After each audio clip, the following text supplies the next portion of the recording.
So speaking of legends, we're going to switch to Black history. I saw a video that you did about the Harrison House, Yes. and I think it was Bonanza Road.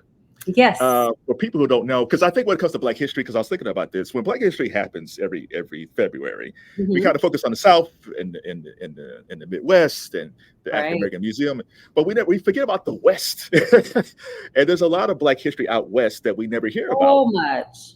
so So much. much. So let's first talk about the Harrison. What is the Harrison House? So the Harrison House was a house that was basically a boarding house that Black musicians got the opportunity to stay in whenever the Strip really wouldn't allow them to stay on the Strip. And so a lot of people don't think about Vegas as history, but a lot of Vegas's history was based around entertainment. And so when people settled here, obviously during the time where there was a lot of segregation, you had people that weren't really allowed to stay on the Strip. Like you could come in or you can come perform, basically like we'll let you come, be on the stage, but when your show's over, like, sorry, buddy, you got to figure it out. And so people like Sammy Davis Jr., Nat King Cole, Harry Belafonte, they didn't know where else to stay. And this was the one house that would allow you to stay there. And so there was something called, I believe it was called the Black Book.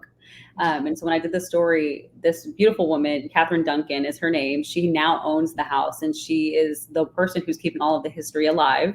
She showed me what this book was called, and it was called the Black Book. And back in the day, travelers and entertainers would look at this book, and depending on what city they were going to, it had stuff from the whole, United States of places to stay. If you looked in the Las Vegas chapter, you would see that this Harrison House on Bonanza Road was the place that they allowed Black people to stay. And to think about that, imagine traveling, you're doing what you love, you're singing, you're trying to make a career, you're trying to feed your family, and you have to face not being able to stay certain places whenever you're trying to travel and trying to make money for your family. And so this woman was able to bring people into her home, and she ended up bringing the likes of Sammy Davis Jr. Like imagine having Sammy Davis Jr. and Nat King Cole in your house, and Marilyn Monroe, and all of the greats at that time. And what was so cool about the Harrison House is that it integrated people of all races. You had people like Marilyn Monroe hanging out with Sammy Davis Jr. and Harry Belafonte. And so to hear those stories and know that it was not just a story, it's something that actually happened. And the reason why is because this one woman wanted to